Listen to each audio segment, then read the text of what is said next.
Começa agora a nova Comissão de Inquérito. Hoje recebemos o antigo Ministro da Saúde, o médico Fernando Leal da Costa. Bem-vindo. Obrigada por estar connosco. Bom dia. Olá, bom dia. Recorda as regras. Não sei se já ouviu a Comissão de Inquérito. Já tem uma ideia do qual que vem? Confesso a minha total ignorância, uma vez que isso é que nós queremos. Um novato. normalmente o programa decorre a horas e que eu não consigo ouvir a Rádio Observador. Mas pode ouvir em podcast também, pode ouvir em podcast. Confesso que não sou um grande fã de podcasts, apesar de já ter gravado alguns. Então, só para perceber como é que isto funciona, temos 5 perguntas para lhe fazer. Muito bem. Cada resposta certa vale 5 pontos. Se pedir ajuda, a nossa, não pode ligar para casa, não pode fazer telefonema, não pode ir ao Google, só recebe 2 pontos e respostas erradas valem 0 pontos. Ontem o Nuno Simões de Melo fez 17 pontos. Vamos a isto? Não estou particularmente preocupado. O pior que pode acontecer é não acertar em nenhuma. Não vai acontecer, vai ver que tenho não. a certeza que vai acertar em alguma. Só ficarei preocupado se as perguntas forem sobre medicina. Aí sim, de facto, seria Vamos lá ver. Vamos uma questão ver. mais complexa. Vamos ver. Mas o Fernando Leal da Costa foi Ministro da Saúde durante o segundo e curto governo de Pedro Passos Coelho, durante 2 meses. Antes tinha sido a Secretária de Estado. Quem foi a primeira mulher Ministra da Saúde em democracia? Eu penso que deve ter sido, tanto quanto me lembro, a doutora Leonor Beleza. 5 pontos. certo, 5 Muito bem, pontos. 5 pontos. Já não sai daqui só com Já sem nada. com 0 está pontos. 5 pontos. A Ministra da Saúde, a atual, Ana Paula Martins, enfrenta uma greve de 2 dias dos médicos. Se por um lado consegue negociar com um dos sindicatos, com o qual já assinou o mesmo protocolo negocial, a FNAM decidiu partir para a luta e está nestes dias, por estes dias em greve. Porquê é que continua a ser tão difícil negociar com os médicos? Porventura, exatamente porque existem 2 sindicatos. Mas eu penso que neste caso concreto é porque há diferentes expectativas. A FNAM esperaria que o governo atual se sentisse obrigado a cumprir aquilo que teria sido acordado com o governo anterior, nomeadamente com um aumento de 15% a acrescentar o que já tinha sido dado em 2023, e manifestamente o governo, o atual, antes de ter um novo orçamento, não terá condições para acomodar isso, tendo já acomodado uma série de medidas que considerou mais urgentes e que porventura seriam de facto mais urgentes. E, portanto, aquilo que acordou com o CIM parece-me absolutamente aceitável, é de tentar incluir no Orçamento de Estado para 2025 aquilo que forem as provisões orçamentais necessárias para depois acomodar os aumentos salariais que for necessário fazer em 2025, sendo certo que eu entendo, e aqui tenho um problema porque também sou médico, que esse aumento de 15% sobre o salário base é importante que seja feito. A FNAM queixa-se muito de que os aumentos são muito do lado dos extras e muito pouco da carreira dos médicos. Há pouca valorização da carreira. Era importante que houvesse essa valorização também, que houvesse essa disponibilidade para negociar também as carreiras? É importante. Acho que terá que haver uma negociação, como o próprio nome indica, mas que só poderá ser feito anteriormente, ou só poderá ser feita anteriormente, necessariamente, do ponto de vista daquilo que são os cálculos das provisões do Estado, e depois, com esse cálculo, apresentar aos sindicatos aquilo que é execuível. Eu penso que nós, como ponto de partida, temos que assumir que os 15% que foram ajustados pelo governo do PS em 2023 devem ser concedidos, enfim, com mais ou menor contrapartida, e depois então partirmos para uma negociação que eventualmente poderá ter que ver com extras. Eu penso que as duas coisas são necessárias, mas se nós não aumentarmos aquilo que é, digamos, o estipêndio básico, vamos ter muita dificuldade em reter profissionais. E não temo que este verão voltemos a ter problemas, já estamos a ter muitos constrangimentos nas urgências, com muitos médicos já não querer fazer mais horas extraordinárias do que as que estão previstas na lei.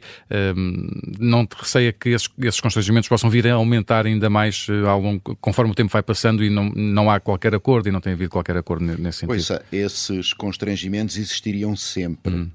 Há aqui 2 coisas que é preciso nós separarmos. Por um lado, há a falta de médicos. Objetivamente, há falta de médicos com capacidade para fazer urgências.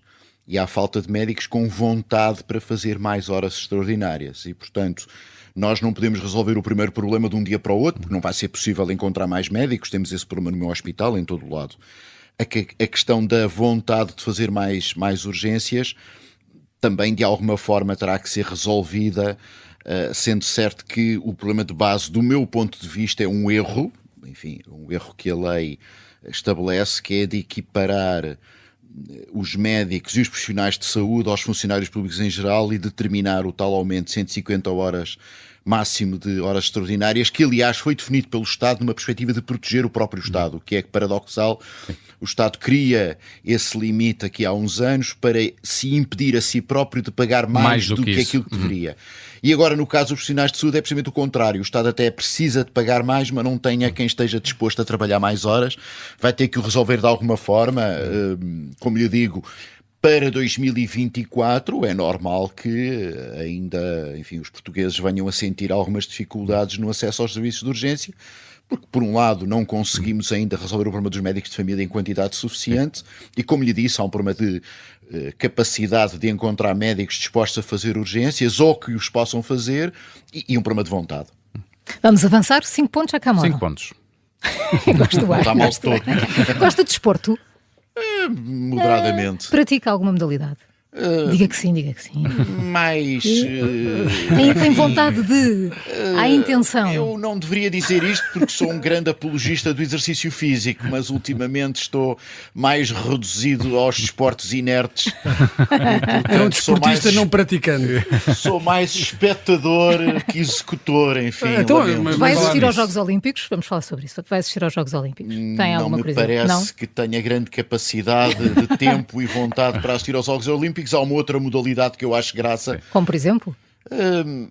Enfim, acho interessante a corrida de 100 metros porque é rápida, despacha-se depressa. Não tem a paciência para ficar ali muito tempo a 200 ver. metros são 10 segundos mais ou menos, a coisa não está má. Acho piada a algum basquetebol e Olha, o Bruno também. um pouco mais. Então agora a valer 5 pontos, porque isto não contava. Quantos atletas conquistaram medalha de ouro na história dos Olímpicos? Quantos atletas portugueses? Ai, não faço a mínima ideia. Vai ser um número completamente Ou peça ao calmo. ajuda. Pode pedir ajuda. Também ajuda, não sei se ajuda é grande coisa. Não, eu nestas coisas prefiro arriscar. Então vá. Eu diria É 5 ou aí, 0, não é? Não, 5 ou 0 pontos. 5 ou 0 pontos, exatamente. Exato. Eu nestas coisas Não joga para os arrisco dois. completamente. Eu diria para aí uns 20. Não, medalhas de ouro foram só 5. Medalhas de ouro. De ouro. Eu joguei que era medalhas em geral. Peço desculpa. medalhas de Confesso a minha ignorância. Medalhas em geral, creio que são 24. 24, Pois, sim. medalhas em geral eu apontava para uns Mas pronto, 20. também, olha, se fosse geral, também não tinha acertado. Também não tinha tido ajuda, não tinha exato. acertado. Todo, não faço 5, nenhuma. Carlos Lopes, Rosa Mota, Fernanda Ribeiro, Nelson Évora e o Pedro Paulo Pichardo. O ano passado, o Fernando Leal da Costa também foi distinguido com uma medalha de ouro pelo Ministério da Saúde. É verdade. Já se esquecia disso? Já. A sério? A sério, E se confesso. esquece com facilidade? Não é desmerecer a medalha. Apenas não tenho isso Presente no seu dia a presente, dia. enfim, Compreendo, sim. No atual governo há alguém que mereça também ser homenageado com medalha de ouro? no atual governo. Ainda não Ainda tem não. Ainda é muito chegou cedo. o suficiente para isso. Ainda vão ter que Aqui não é uma prova de 100 metros, É uma aqui é uma maratona. maratona. Que diabo, eu demorei mais de 30 anos a receber a minha, não posso estar a atribuir uma assim em 3 E meses. dos de antigos exercício. ministros da Saúde, alguém que se tenha destacado? Eu penso que eles já, grande parte deles já receberam a medalha de ouro. Se não receberam, deveriam ter todos recebido, com o devido respeito. Acho que há um conjunto de ministros da Saúde que se distinguiram de forma positiva. A doutora Leonor Beleza, obviamente, o professor Correia de Campos, a doutora Maria Belém, o doutor Luís Filipe Pereira, obviamente o doutor Paulo Macedo, e posso estar a cometer a injustiça de me estar a esquecer de algum. Com certeza que todos eles teriam merecido a medalha de ouro. Aliás, eu acho que aqui devia de ser como aos primeiros-ministros. Então. Depois de cumprido o exercício, toma lá a medalha de ouro para não dizer que nós estamos a abanar. Esta próxima pergunta, vamos à terceira Sim, pergunta, 5 pontos, também está relacionada de Sim, alguma mais ou forma menos, sim. com o tema dos antigos ministros, e a pergunta é: em que cidade chinesa foi detectado o primeiro caso de Covid-19? Essa é fácil. Wuhan, não sei, enfim, qual é a pronúncia correta. Vamos admitir que seja o Wuhan. Exato. Marta Temido, a antiga Ministra da Saúde, foi bastante elogiada. Que não pelo... referiu ainda agora. Exato. Não, eu pedi desculpa não ter referido alguns. Mas não. Marta Temido é muito recente. Pronto, não Não poderia receber, com certeza. Sim. Aliás, eu disse que todos deviam ter Exato. recebido. Sim, E, sim. portanto, a doutora Marta Temido Também não está estará com incluída. certeza Sim. ofendida pela minha omissão. Também não falei do Dr. Manuel Pizarro, Sim. da doutora Adalberto, enfim, tantos outros que poderiam ter recebido Sim. até anteriormente. Sim. Portanto, não, com isso não há nenhuma discriminação, bem antes pelo contrário. Mas Marta Temido foi bastante elogiada pelo desempenho e pelo esforço desenvolvido durante a pandemia, pela resposta do SNS. A esta distância, que balanço é que faz da resposta que foi dada pelo SNS à pandemia? Sendo que nenhum sistema estava preparado para responder a uma pandemia. A posteriori direi que houve 3 coisas que correram bem. Em primeiro lugar, como eu sempre e outras pessoas disseram, era evidente que a pandemia iria passar, fizesse o que se fizesse. Portanto, é um vírus respiratório com as características próprias que tem e, portanto, a Covid iria passar. Certo que ela ainda aí está, portanto, passou o período pandémico e agora estamos numa fase, enfim, eu diria mais endémica. Segunda questão, acho que se fez aquilo que podia ter sido feito em reação.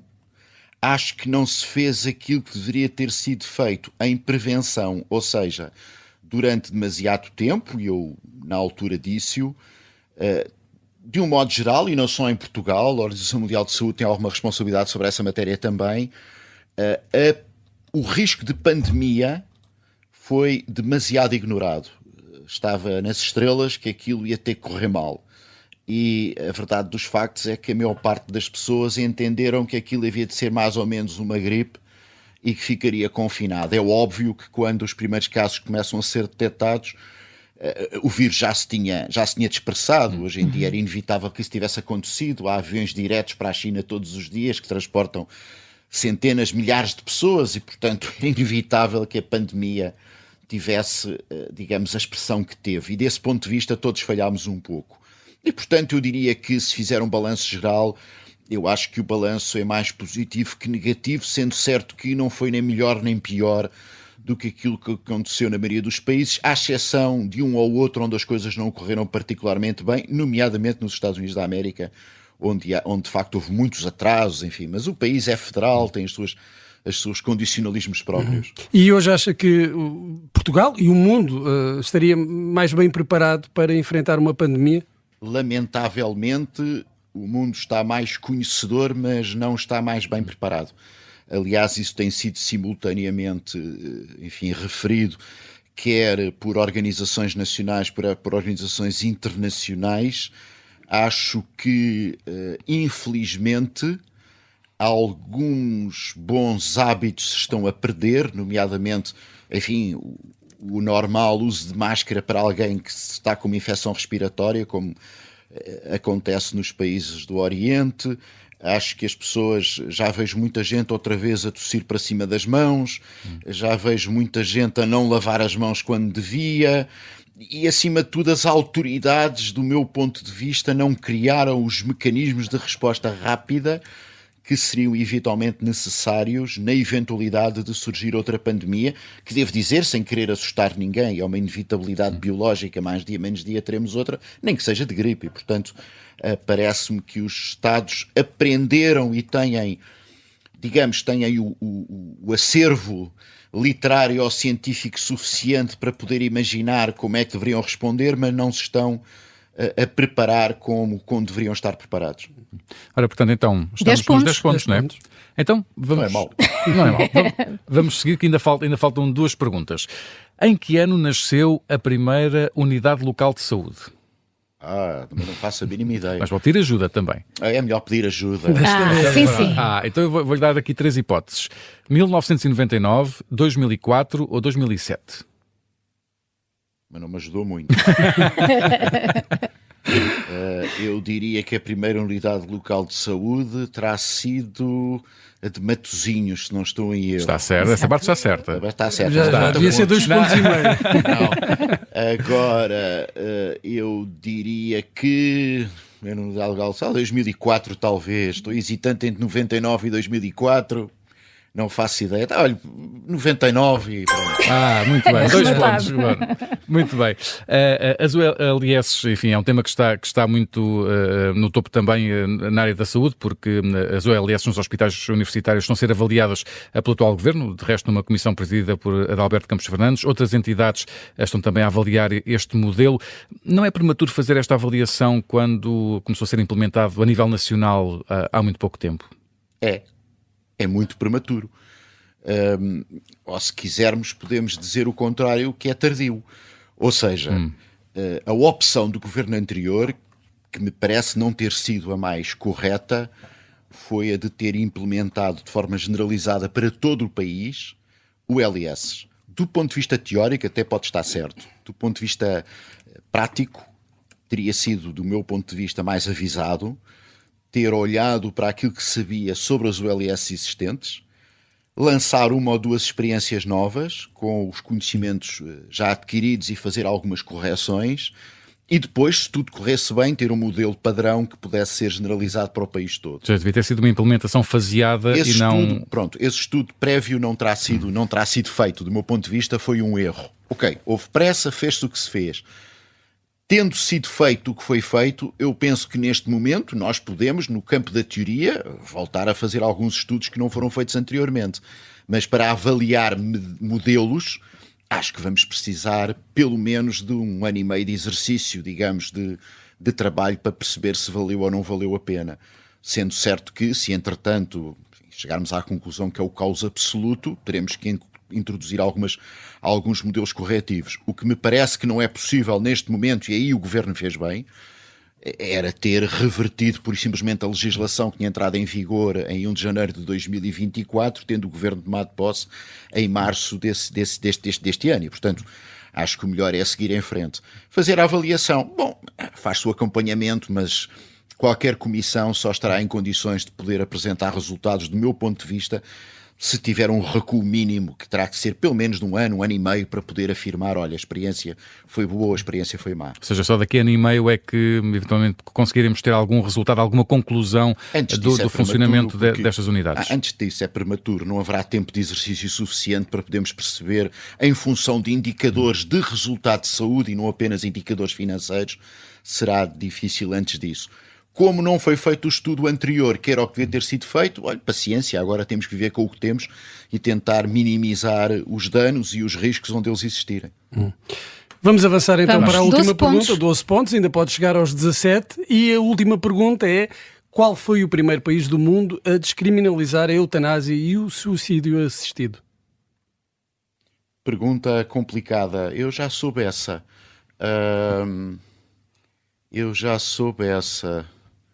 Mas agora estou com dificuldades. Então, se calhar, com ajuda, pode ser que se Com lembre. ajuda Sim. talvez vá, mas com ajuda depois também já só fico com 14 Com 14. pontos. E assim pode 14. chegar aos 17. Exato. Pois, não, eu nestas coisas tenho que arriscar. Eu não sei qual foi o primeiro país, estou na dúvida entre 3, a Suíça, a Bélgica e a Holanda. Que eram as hipóteses. Eram as hipóteses. São precisamente as hipóteses. A ajuda era é essa. Pois, por isso mesmo, a ajuda não me serve de nada. Entre a Suíça, a Bélgica e a Holanda, eu se calhar arrisco na Suíça.